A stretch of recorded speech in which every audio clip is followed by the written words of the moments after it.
Guys, आप सब कैसे हो। Welcome back to my channel लैंड कुक विंटे।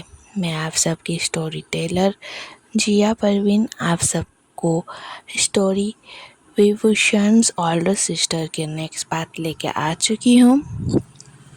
तो आई होप कि आप सब एंजॉय करेंगे। पिछले पार्ट में हमने देखा था कि वांगची वो नेक्स्ट वर्ल्ड एक अलग ही वर्ल्ड में आ चुकी है, या मैं बोलूँ हिस्टोरिकल वर्ल्ड में आ चुकी है। खुद को एक 7 साल की लड़की के अंदर पाकर वो बेहोश हो चुकी थी। नेक्स्ट आगे देखते हैं। जब उसे होश आता है वो दोबारा शॉक्ड होती है। उसे लगता है कि वो सपना देख रही थी, सो उठेगी तो जाग जाएगी, लेकिन वो शॉक्ड रहती है कि वो सच में दूसरे वर्ल्ड में है। जब वो ये सब कुछ प्रोसेस कर ही रही थी, उसे आवाज़ आता है जेजे जेजे। वो नीचे देखती है कि वही छोटा सा बच्चा जो विभूषण की जैसे लगता है, काफ़ी क्यूट। उसे बिलीव नहीं हो रहा है कि वो विंग है और वो उसके सामने है। वो छोटा बच्चा उसे कहता है, जीजे आप शान को इग्नोर क्यों कर रहे हैं। वो पाउट करके बोल रहा था, काफ़ी ज़्यादा क्यूट लग रहा था। वो ये सब कुछ सोच ही रही थी, मन में सोच रही कि रुको, मैं इसकी कौन लगती हूँ, ये स्टोरी कौन सी है, मैं यहाँ पर कैसे आई और क्यों आई। वो मुंह खोल के एक ही वर्ड बोलती है, विभूषण। ये बोलने के साथ ही वो काफ़ी ज़्यादा शॉक्ड हो जाती है, क्योंकि वो छोटा सा बच्चा अब टीयरी आइज से आंसू लेकर बोलती है, मैंने क्या गलती की। जी आप मुझे विभूषण तभी बुलाते हैं जब आप गुस्सा होते हैं। शान से आप मुझे विभूषण क्यों बुला रहे। क्या आप गुस्सा है, क्या आप नाराज़ हैं। मैं आपको किस बात पर नाराज़ की हूँ। चैन आपसे माफ़ी मांगता है। ये सब कुछ देखकर वो और ज़्यादा शॉक्ड हो जाती है और उस छोटे से बच्चे विभूषण को शांत कराने पर लगती है। अरे अरे मत रो, वैसे नहीं रोते, मैं तो मुझे वो इतना बोलना ही था कि वो अपने मन में सोचती है, मैं इसे क्या बोलूँ, मैं इसे थोड़ी ना नाराज़ हूँ। मुझे तो खुद नहीं पता कि मैं इस स्टोरी में कौन हूँ और तुम मुझे जीजे क्यों बुला रहे हो। लेकिन तभी गेट खुलता है और बोलता है, क्या मैं अंदर आ सकता हूँ। दरवाजे के सामने देखते ही उसे एक हैंडसम सा बंदा दिखता है। एक हैंडसम सा आदमी दिखता है। जब वो आदमी को गौर से देखती है तब उसे साउथ इंडियन लगता है। क्या ये साउथ इंडियन है।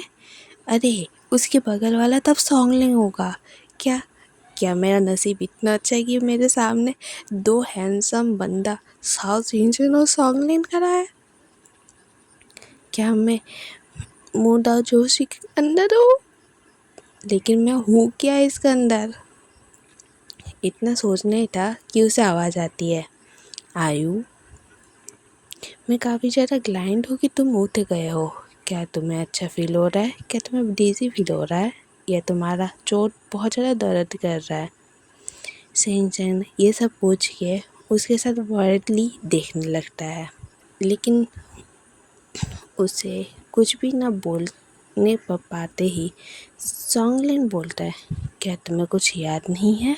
वांगसी उन दोनों को वॉरेड होते हुए देखकर और उन्हें ये पूछते हुए देखकर कि तुम्हें कुछ याद है या नहीं, वो चुपचाप अपना सिर ना में हिला देती है और उन दोनों से आंखें मिलाने लगती है, जैसे कि उसके आंखों में ये साफ साफ दिख रहा हो कि उसे ये सब में से कुछ भी समझ नहीं आ रहा है।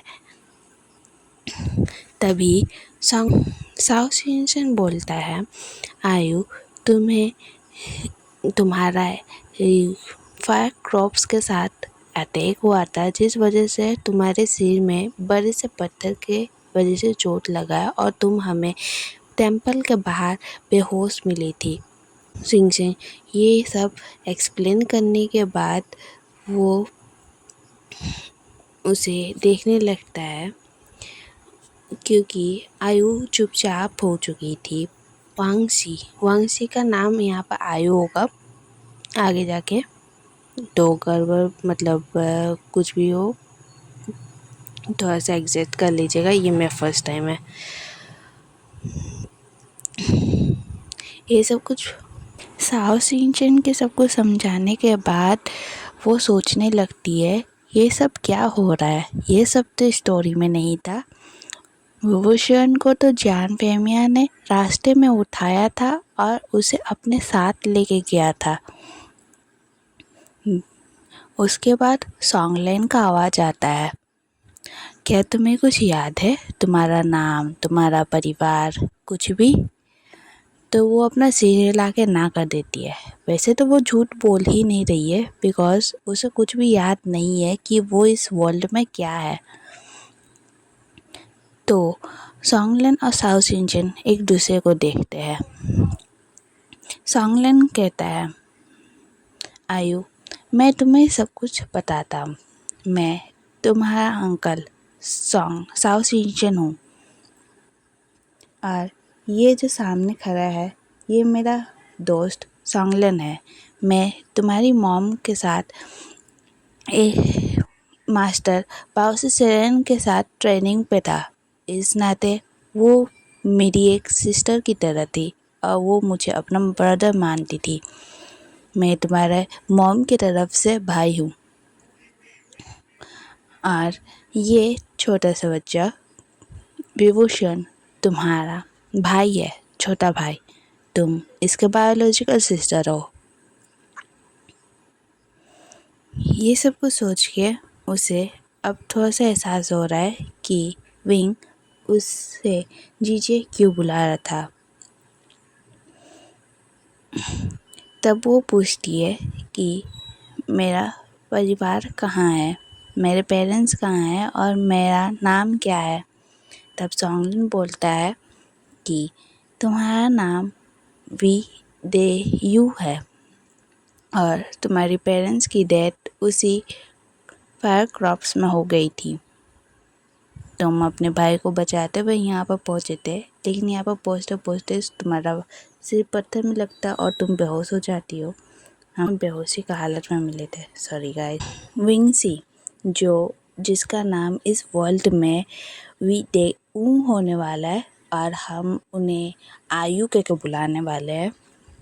तो आयु अब स्माइल करती है, स्माइल करके अपने ब्रदर की तरफ देखती है। उसका ब्रदर भी उससे स्माइल करते हुए मिलता है और बोलता है जीजे जीजे अब ठीक है ना।